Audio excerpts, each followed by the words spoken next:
자, 우리가 이번 시간에는 exemption서부터 보도록 하겠습니다. 자, exemption은 우리가 지난 시간에 살펴봤듯이 인적 공제 금액이라고 해서 어떤 작용 요건이 되면 법에서 정해놓은 금액을 통째로 빼줄 수 있다 그랬죠. 그래서 보통 이제 3,650불 곱하기 인원수 몇 명 해서 그 금액이 스탠다드 덕션이나 아이템 덕션을 하고 난 다음에 빠질 수가 있는데, 그래서 이제 시험 문제에서는 이제 뭐가 문제가 될 수가 있냐면은 인적 공제인 exemption을 받을 수 있는 사람이 몇 명이냐, 또는 이제 인적 공제 금액을 받을 수 있는 사람의 종류가 이제 세 가지가 있는데, 그 사람 중에서 텍스페이어와 스파우즈와 또 디펜던트가 있는데, 디펜던트의 인원이 몇 명이냐, 디펜던트 조건이 되느냐 안 되느냐, 이런 것들이 이제 우리가 같이 공부하도록 하겠습니다. 자, 같이 보시죠.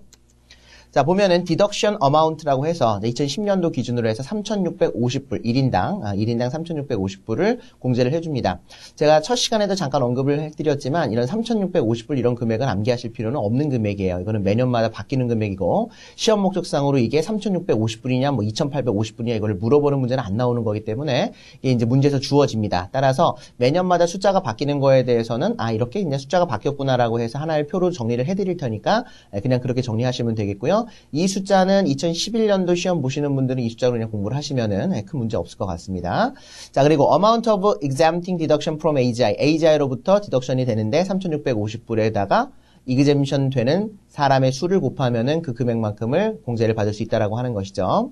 자, 그래서 exemption을 보니까 이게 1040의 그 exemption 포지션을 이렇게 이제 그 캡처해 놓은 그림인데, 보니까 6A에 yourself가 있고요. taxpayer 자신이겠죠. tax return 하는 자신이 일단 한 명 공제 받을 수 있을 거고요. 그 다음에 부부 합산 신고라고 해서 married joint return을 하게 되면은요, 남편과 와이프의 소득을 합산해서 동시에 이제 신고를 하는 거기 때문에 spouse. 만약에 yourself가 와이프면은 spouse가 남편이 될 수가 있을 거고, yourself가 남편이면은 spouse가 와이프가 될 수가 있겠죠. 자, 이렇게 해서 yourself, spouse가 한 명 들어갈 수가 있을 거고요. 그 다음에 이제 C번에 보니까 dependent라고 해서 그 부양가족들이요. 부양가족의 요건이 되느냐 안 되느냐가 사실은 이 exemption 포지션에서의 어떤 핵심이라고 보시면 되겠습니다. 그래서 D번에 보니까 total number of exemption claimed, total exemption 받을 수 있는 사람이 몇 명이냐라고 해서 그 금액, 그 사람의 수를 예를 들면 4명이면 4명, 5명이면 5명을 적고, 그 5명이면 5명에다가 3,650불을 곱한 금액만큼에 대해서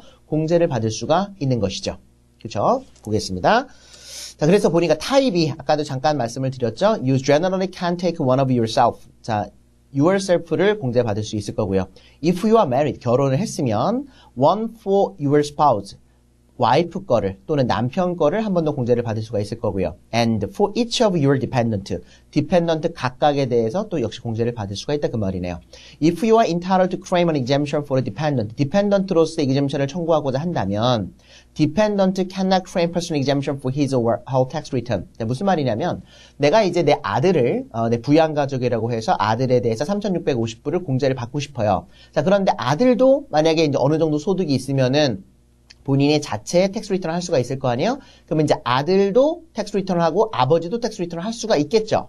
그런 경우에 아들을 아버지가 내 부양가족이라고 신청을 했으면 아들이 스스로 텍스 리턴을 할 때 텍스 페이어로서 공제를 받을 수가 없다라는 거죠. 왜냐하면 IRS에서는 한 사람의 최대 한 번까지만 3,650불을 인정을 해주는 거기 때문에 내가 누군가의 디펜던트로 들어가서 그 사람의 텍스를 줄여주는 역할을 하는 인적공제 금액에 3,650불을 써먹힘을 당했으면, 그러면 설사 내가 자체로 텍스페이어로서 텍스 리턴을 했다고 할지라도 내 스스로의 어떤 인적공제 금액을 주장할 수가 없는 거죠. 결과적으로 IRS에 봤을 때는 어떤 사람의 부양가족으로 3,650불을 공제를 받았던, 아니면 내 스스로 공제를 받았건 상관없이 한 번만 공제를 해주겠다는 겁니다.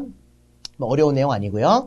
그래서 타입이 세 가지가 있네요. taxpayer, 그렇죠? tax return 하는 사람 자신이 일단 공제를 받을 수가 있을 것이고, spouse, 배우자, 그 다음에 이제 dependent, 이렇게 세 가지로 구분을 해보시면 되겠습니다.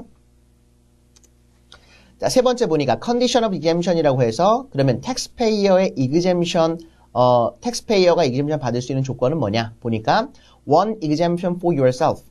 스스로 exemption을 받을 수가 있다 이거죠. Unless you can be claimed as dependent by another taxpayer. 다른 taxpayer dependent로서 claim되지 않았다면 내 스스로를 내가 tax return 할 때 당연히 taxpayer로서의 personal exemption을 주장할 수가 있다라고 하는 것입니다. 만약에 deaths occurred during the tax year. 내가 tax return 하는 기간 동안에 만약에 사망을 하게 되면은요, 그런다고 할지라도 fully 3,650불을 전부 다 공제를 받을 수가 있다라는 거죠. 프로레이트 하지 않는다라는 거죠. 그러면 누가 12월 달에 죽겠어요? 다 1월 달에 죽지? 그러니까는 1월 달에 사망을 했건 12월 달에 사망을 했건 상관없이 몇 개월을 살았느냐에 따라서 1개월 살았으면은 3,650불 곱하기 12분의 1만 공제해 주는 것이 아니고 12월 달에 사망을 했건 1월 달에 사망을 했건 이제 내 생의 마지막 텍스 리턴을 하게 되겠죠. 그죠? 이제 내가 예를 들어서 6월에 사망을 했다라고 한다면 캘린더 이어를 쓴다고 한다면 1월 1일서부터 12월 31일까지가 텍스 이어니까 그 기간 동안에 발생한 소득에 대해서 그 다음에 4월 15일까지 텍스 리턴을 하면 된단 말이에요. 자, 그런데 내가 만약에 6월 달에 사망을 했다라고 할지라도 내가 1월 달서부터 12월 달까지 벌어들인 모든 소득에 대해서 이거를 합산을 해서 그 다음에 4월 15일 날 내 생의 마지막 텍스 리턴을 하게 될 텐데 그때 내가 6월에 사망을 했건 1월에 사망을 했건 12월에 사망을 했건 상관없이 사망한 달에 상관없이 fully 3,650불 공제받을 수 있다는 거죠. 어렵지 않고요. one exemption per one person이다. 아까 설명을 드렸었네요. 그죠? 한 사람은 한 번만 인적 공제를 받을 수 있다는 겁니다. 그래서 만약에 이게 왜냐하면 소셜 세큐리티 넘버가 전부 다 들어가게 되어 있거든요. 그래서 이제 미국 같은 경우에는 뭐가 있어요? 한국은 주민등록번호가 있지만 미국은 소셜 세큐리티 넘버가 있죠. SSN 넘버라고 하는데 SSN을 집어넣기 때문에 예를 들어서 내가 이쪽에다가 한 번 인적공제를 받았는데 내가 다른 쪽에다가 또 인적공제를 신청을 했어요. 그러면 바로 이게 이제 IRS에서 날라옵니다. 이거 뭔가 잘못됐으니까 다시 텍스 리턴 해라. 이제 이런 경우들이 종종 발생을 합니다. 왜냐면은 잘 모르고 이쪽에다가도 아버지가 그냥 내 거를 신청을 했어요. 인적공제를. 그런데 나도 올해 이제 좀 돈을 벌었으니까 나도 스스로 텍스 리턴 하려고 나도 신청을 했어요. 그러면은 IRS에서 볼 때는 지금 2개가 인적공제를 지금 신청이 들어왔단 말이에요. 그러면 일반적으로 어떻게 되냐면 먼저 됐던 거를 그냥 처리를 해버립니다. 먼저 들어온 거를. 그리고 나서 두 번째 텍스 리턴 된 것에 대해서 수정 신고를 하거나 다시 이제 신고를 하라고 이제 다시 이렇게 연락이 오게 되어 있죠. 그래서